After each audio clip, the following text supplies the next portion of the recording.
국가 R&D 체계를 보다 고도화하고 과학기술의 성과를 국민이 보다 더 체감하실 수 있도록 국가 R&D 혁신 방안을 마련해서 설명드릴 예정입니다.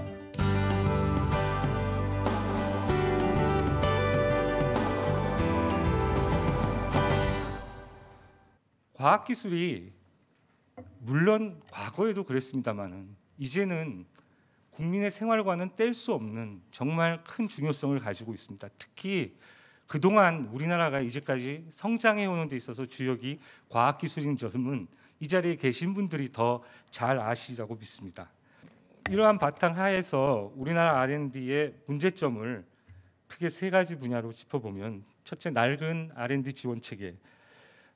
산업화 시대에는 아시는 대로 추격형 시스템을 잘 저희들이 이끌어왔고 여기까지 왔습니다마는 이제 그 한계에 직면하지 않았느냐. 그 다음에 연구 현장에서는 연구자들의 자율성을 위축하는 비효율적인 관리 체계가 아직도 많이 남아 있지 않느냐. 이건 현장에 계신 분들께서 더 잘 아실 거고요. 큰 투자 덩치에 비해서 전략성이나 신속성이 부족하지 않느냐는 그러한 자성도 있습니다.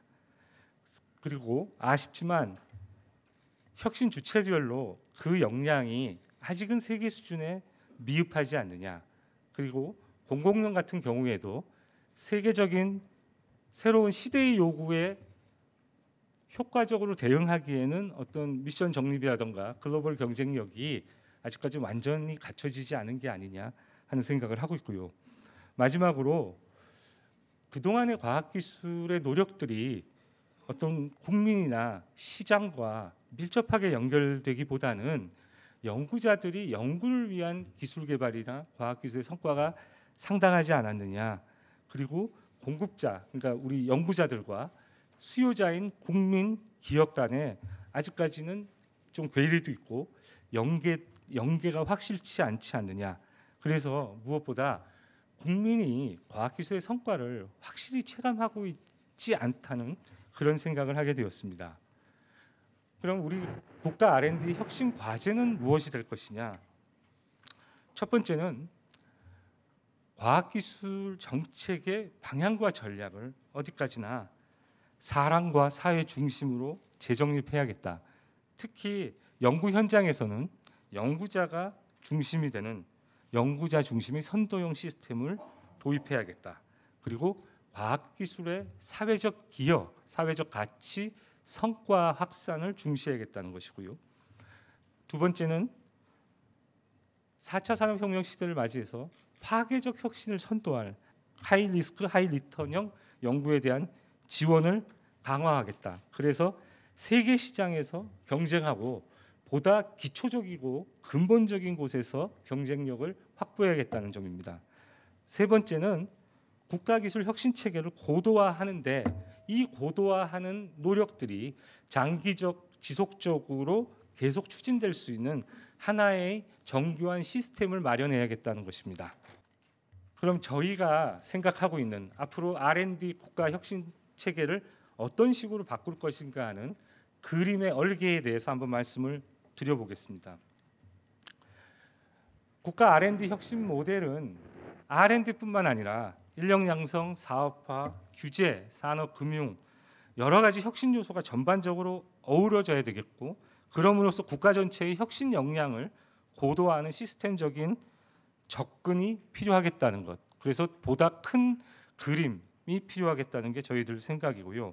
그래서 참여정부 때 국가과학기술혁신 모델 NIS 1.0을 만들었습니다마는 거기에다가 조금 더 보완을 해서 NIS 2.0을 제시하고자 하는데, 지금 그림에 보시는 것 중에 빨간색으로 표시된 것들이 그동안 조금 미흡하게 다루었던 점이 아니냐. 그래서 특히 삶의 질, 국민의 삶의 질 분야, 그 다음에 혁신의 주체로서 또 혁신 성과를 직접 향유할 주체로서의 국민, 이 두 가지를 저희들이 보완했고요. 그리고 전반적으로 사회적 전체적인 어떤 가치 시스템에서 과학기술이 국가 혁신을 선도하는 그런 모양을 일단 잡아봤습니다. 비전과 방향을 말씀드리면, 연구자는 현장에서 창의성과 자율성을 최대한 존중받고 국민의 삶이 조금 조금 더 나아지면서 일자리가 만들어지는 국민들이 원하는 성과를 만들도록 하겠습니다.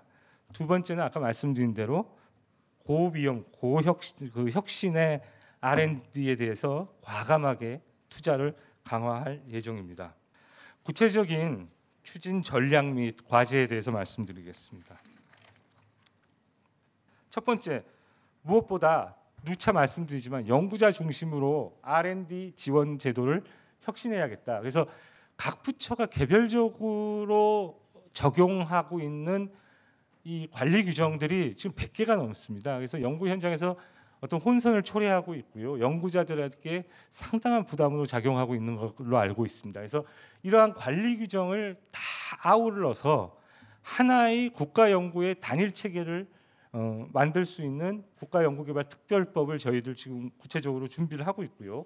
먼저 지금 부처별로 여러 개의 연구 관리 전문 기관을 두고 있는데 지금 이 연구 1부처 1기관이라는 원칙 하에 기능 재조정을 하고 있습니다. 그 부처하고 저희 과학기부에서 한참 협의 중입니다. 지금 상당히 상고를 겪어서 지금 마지막 단계에 와 있고요. 두 번째는 연구비를 관리하는 시스템도 지금 부처별로 돼 있어서 혼선이 많은 걸로 알고 있습니다. 그래서 일단은 과기정통부의 시스템 하나하고 산업부 시스템 하나에서 두 개로 1차적으로 통합할 예정이고 과제관리 시스템도 표준화할 예정입니다.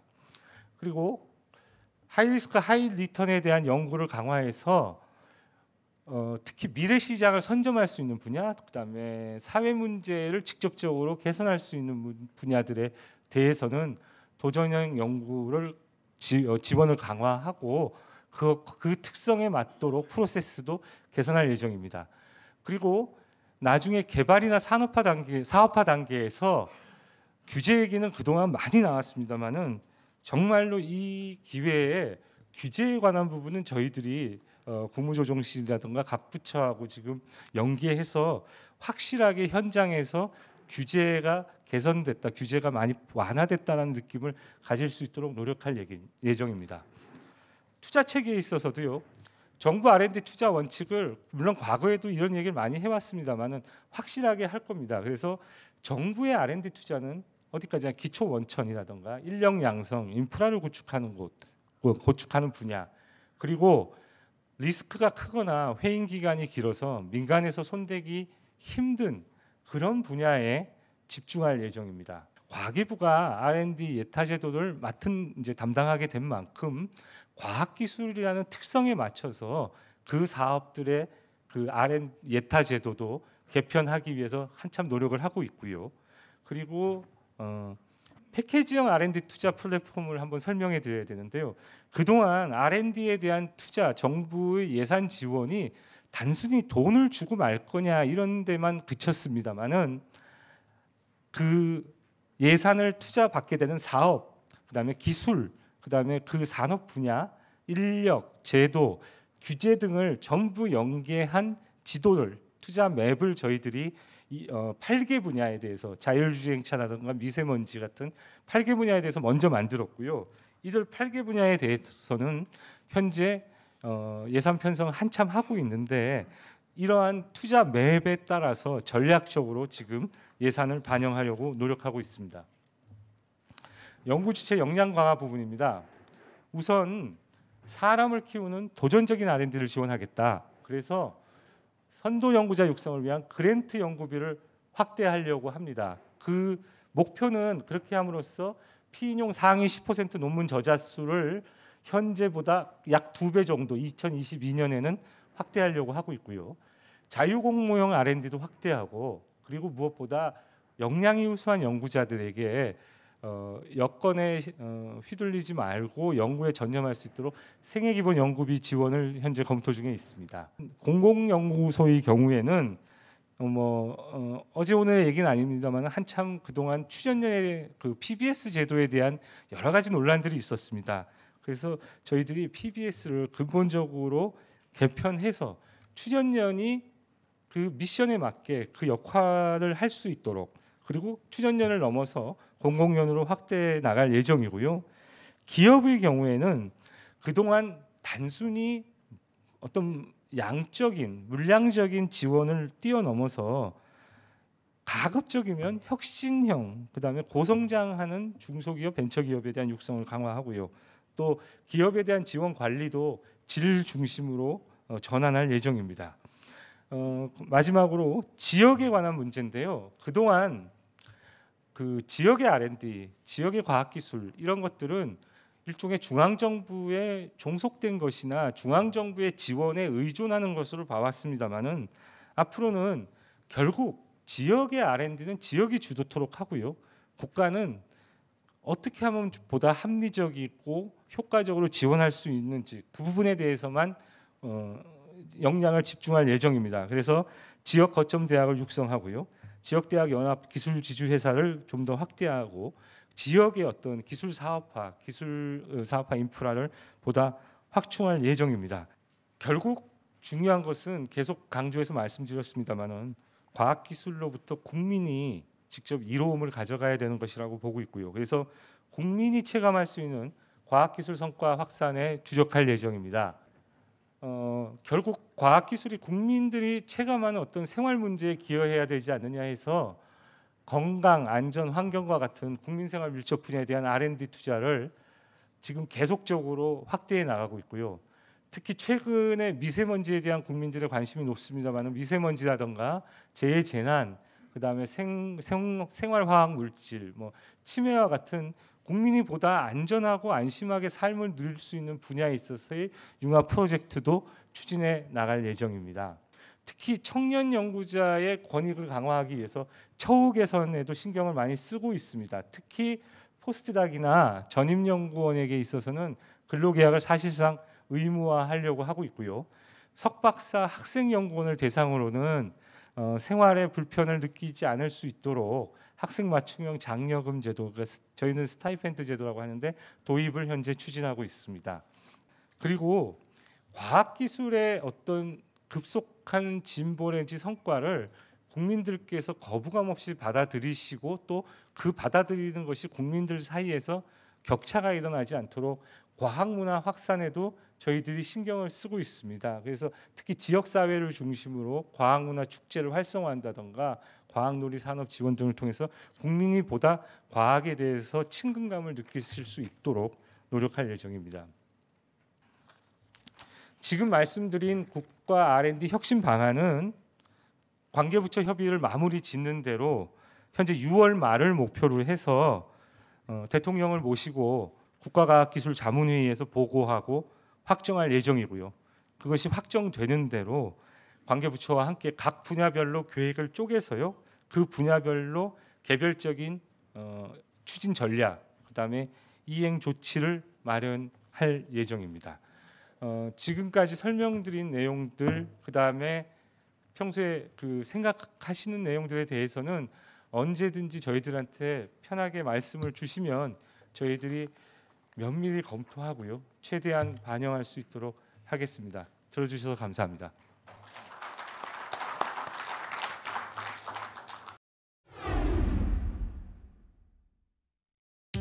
우리나라 과학기술자들은 상당히 쉬운 과제들을 하고 있습니다. 이것은 실패하면 안 되기 때문에 그렇습니다. 이러한 과학기술 생태계가 과학자들이 좀 더 도전적인 과제를 실패할 가능성이 있는 과제라도 추진할 수 있게 하는 새로운 과학기술 생태계가 필요하다고 생각합니다.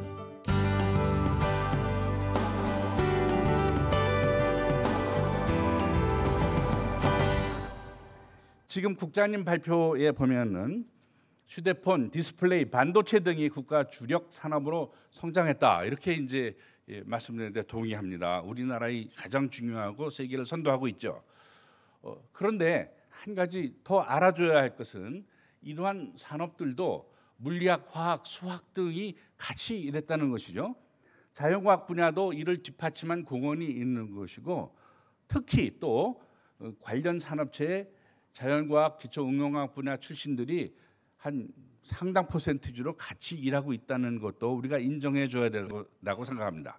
그런데 이러한 산업 발전을 이끈 업적들은 이게 달러로 환산이 가능하고 기재부에서 보거나 국회에서 숫자로 보이는 숫자들이죠. 이 숫자로 보이지 않는 공무원도 있다고 생각합니다. 우리나라의 평균 수명이 82.3세입니다. 현재 이것은 세계 최고 수준이고 앞으로의 기대 수명은 우리나라가 남녀 모두 세계 1위라고 나와 있습니다. 지금 이 자리에 우리 지금 현재 다 살아 있지 않습니까? 죽지 않고 건강하게. 앞으로 살 기간도 우리가 제일 길다고 합니다. 어쩌면 이것이 더 중요한 공헌이 아닌가.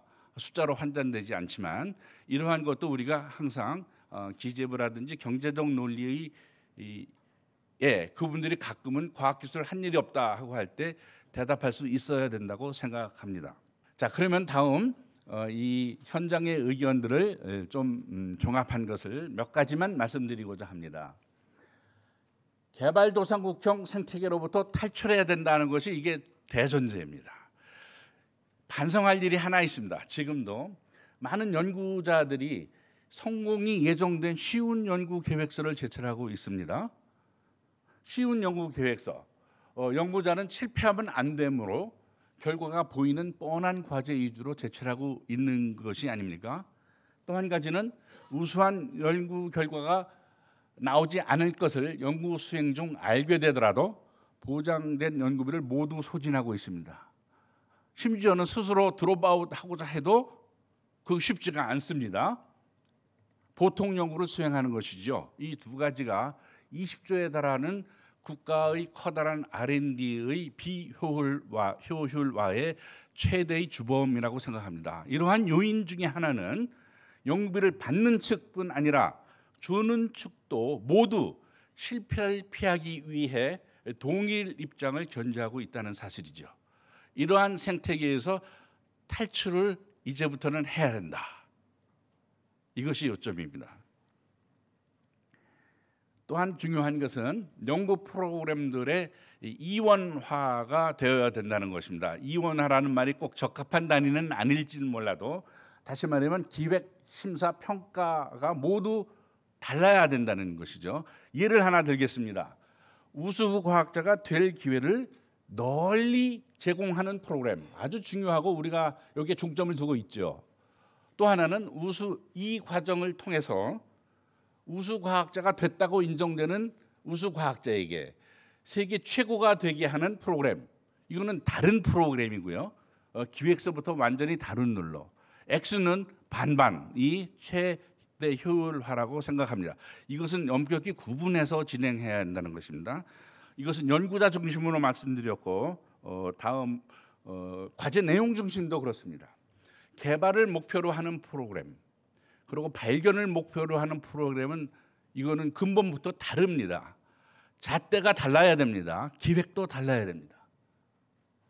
이것을 한 가지 기준으로 우리가 가지고 있죠. 그러면은 어느 쪽 연구를 하는 사람도 뭔가 찜찜하고 잘못하면 뭔가 좀 걸릴 것 같은 그렇기 때문에 평범한 과제를 써내야만 되는 적당한 연구를 하게 되는 이러한 결과가 왔다는 것이죠. 이것도 반드시 개선돼야 되는 이러한 요점이라고 말씀을 전해드리겠습니다. 중복의 기준이 프로그램에 따라 다르게 설정되어야 된다고 합니다. 한 가지 예를 들겠습니다. 항공우주연구원에서 지금 아니겠지만 유인 달 탐사선 프로젝트를 시행하고 있다고 가정해 봅시다. 그런데 키스트가 이러한 연구를 하겠다 하면은 이거는 누가 봐도 이거는 중복입니다. 그렇죠?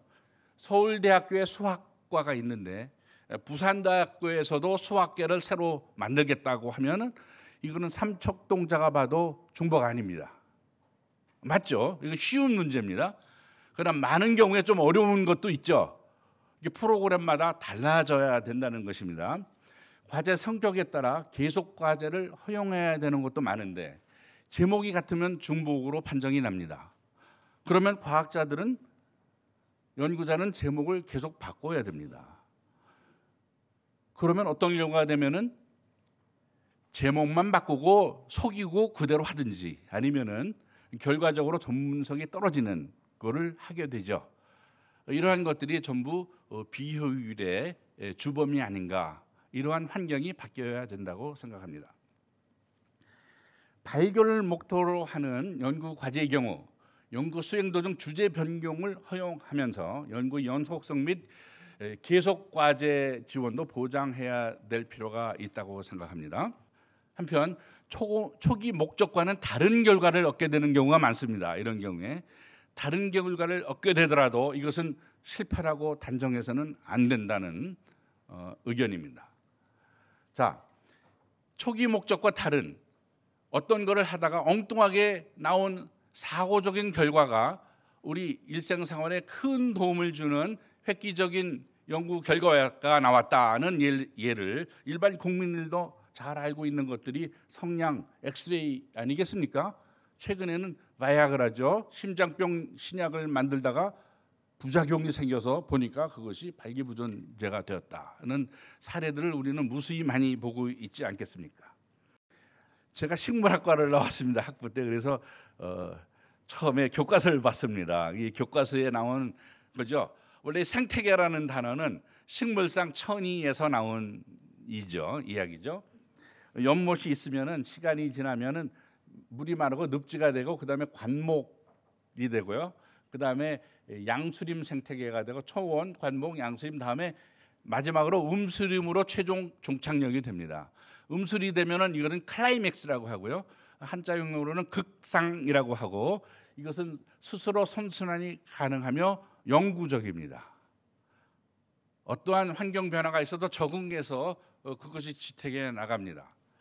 우리나라의 이 과학기술 생태계는 그동안 후진국적 생태계에서 개발도상국적 생태계를 지금 졸업하는 시점에 있습니다. 드디어 3만 불이 되어서 이제 선진국 대열에 지금 현재 들어와 있습니다. 이제는 우리가 과연 선진국적 행태로 가야 되겠죠. 연구 프로그램 이원화, 중복 기준을 프로그램에 따라 다르게 계속 과제할 수 있고 하이 리스크 연구를 해야 되고 실패도 과제에 따라 용인해야 되고 그리고 차세대 과학자들이 잘 육성되는 이러한 생태계가 되어야 된다는 것이죠. 이것이 어떻게 한 번에 이루어지겠습니까? 점점점 한 칸씩 이루어져야 된다고 생각합니다. 그래서 우리 한림원에서는 한 가지 좀 작은 과제로 모범 샘플 과제로 새로운 프로그램을 하나 프로포즈 해보고자 합니다. 차세대 과학자 100이라는 제목의 프로그램인데요. 물론 이것은 과제 중심에서 사람 중심으로라는 개념이 있고요. 기초 및 국책 연구 경우 연구 분야 및 내용이 정해져 있으나 사람 중심 과제에서는 자율성이 보장되고 과제 내용도 스스로 바꿀 수 있는 개념. 연구자 중심 프로그램에서 창의적 성과가 더 많이 나올 수 있다는 개념. 그리고 노벨상은 젊은 나이에 자유로운 연구를 수행하는 동안 우연한 발견을 하게 됨으로써 나오는 것이 많다는 개념. 이러한 개념 하에 30대, 40대의 젊은 과학자의 연구 아이디어, 과학적 호기심에 대한 지원을 하고자 하는 사업이고요. 최종적으로는 창의적 연구 환경을 조성해 주는 것이고요. 획기적 연구 결과를 거기에서 나오게 하는 이러한 다음 단계의 극상에 해당하는 생태계를 지금 만들어주는 모든 것을 만족하는 새로운 샘플이 아니겠느냐 이렇게 말씀드리겠습니다. 감사합니다.